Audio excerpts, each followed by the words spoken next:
My name's Mark Walsh from Integration Training. On a number of the courses that I run, I help people become aware of and change their thinking. This changes their perception and also their behaviour, makes them less stressed, better leaders, better at their time management, whatever it is. So our thinking is really important. A naive view would be that things in the world have qualities and and we just see the truth, and we don't have a perspective that doesn't exist. Becoming aware of the thinking process makes you realize, there's different ways to view things, there's different ways to think about some event.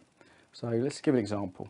Let's say I have a boss that I don't like, and the boss does certain things. These are facts. I have feelings around this. My story I would choose can be different. I might, for example, say in my head, my boss is a complete nightmare, he's a real idiot, he hates me, he always makes stupid jokes, and he's really unfair. Okay, so hang on, let's look at that. Is that the truth or is that an opinion? Most likely there's a lot of opinion in there. So I might be generalizing, I might be guessing what's going on in his head. These are what we call thinking errors: catastrophizing, blaming, shoulding, disqualifying positive things. There's a whole list of thinking errors. If you Google thinking errors, we'll come up with loads. And the important thing is that these are less realistic. So I'm not trying to sell you positive thinking here as like we should imagine everything has a fluffy cloud around it and everything's fine. If this guy was your boss, there would be some issues, but the stories we create about that are within our control. So things in life, of course, we can manage, we can influence, we can make requests, we could leave our job, but there's only a certain amount of influence there of everything else in the world. Our stories, however, we can always manage, so it's really empowering to kind of get that part back. And of course, as well, you can do things in the world. So when I have a particular story, I see the world in a particular way, and I will then behave in a particular way as a result.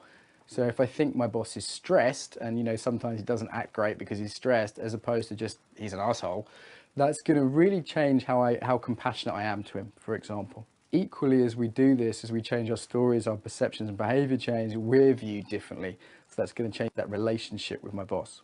So one system to working with this is what's called the Serenity Prayer.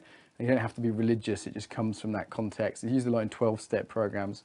And this is trying to accept the things you can't change, the courage to change the things you can, and the wisdom to know the difference. I think that's a nice way of reframing many things, is saying, okay, what do I need to move from resentment to acceptance?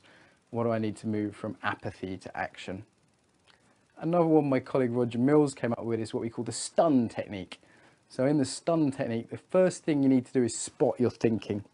This is hard. Our thinking has us. We don't see it.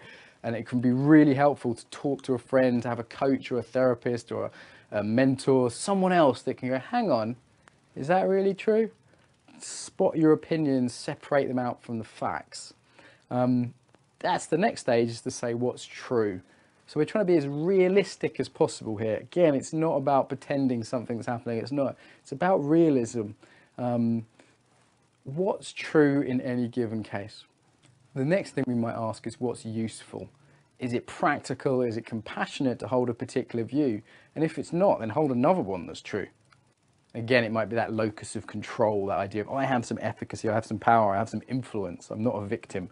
It's a big one when I work on leadership courses, that those beliefs around being a victim or being in control make a huge difference if someone's able to be a leader or not.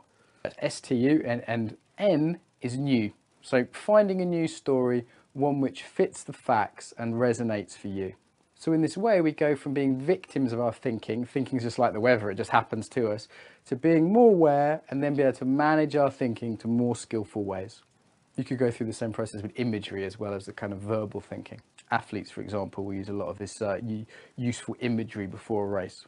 So this kind of resilient thinking, this useful kind of thinking, a lot of people have just habitually, they've learned from their parents, their colleagues, and I think we can all improve it if we want to be more resilient or better leaders. One thing to finish I think is worth mentioning is often just changing the mind alone isn't enough, because we have embodiment. This is really our specialism as a training company. Working with the thinking simultaneously with working with the posture. Any thinking is going to have a particular embodiment, a particular posture, a particular way of being. So look at some of our other videos on posture.